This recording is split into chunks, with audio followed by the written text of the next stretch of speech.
Hey everybody, this is Brad from Johnson Small Engines. I'm doing a video today for a customer of mine who has owned this for a long time.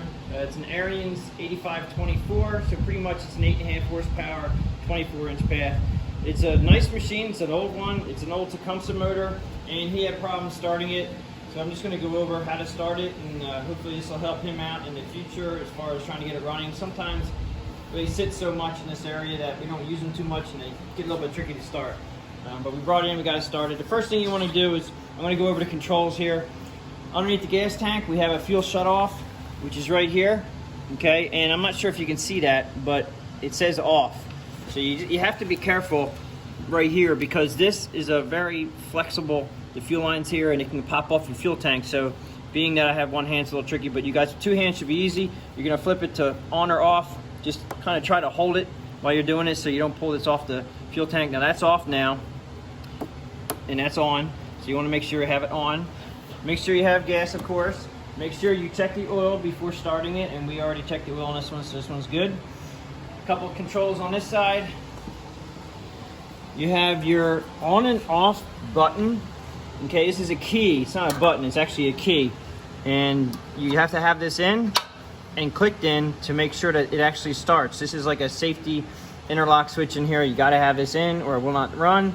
Also, the throttle here, if it's all the way down, that is actually off, and that's also connected to a on and off switch down here. So you got to make sure you're at least, I always go all the way up to full and then down a little bit, so about 3/4 throttle. This is the choke, and off is to the left.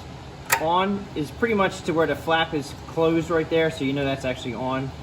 And we do have a primer bulb right here. All right, so what we're going to do is we're 3/4 throttle. We're going to put the choke on.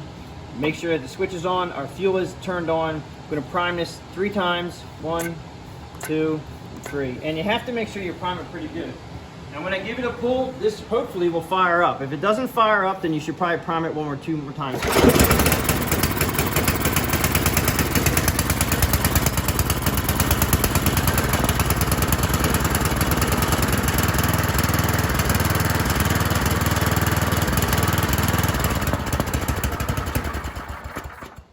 Okay, so that started exactly the way it should start. Now we're in about a 50-degree temperature, so it didn't need much. But on 32 degrees when it's snowing outside, it may take a few more primes to get it to go.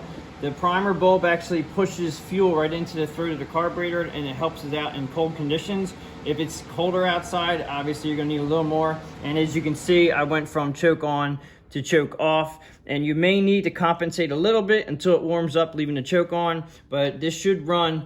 If your machine is running correctly, that choke should be in the off position when you're at full throttle, and it should not hunt and surge. If it hunts and surge after, I would say, a few minutes of running, depending on how cold it is, sometimes it does take a long time for these to warm up. If you're hunting and surging as it's running all the time, even after 10 minutes of use, then you have a carburetor issue. And what people do is they tend to compensate by leaving the choke either a quarter on or halfway on, and it compensates it. And yes, you can get your snow blowed out of the way and you're good, but that is a carburetor issue. This one runs real good. I just want to do a video for him. I'm going to send this off to him, and I hope this helps a lot of other people out to get their, it's an older machine, it's an Ariens 8524.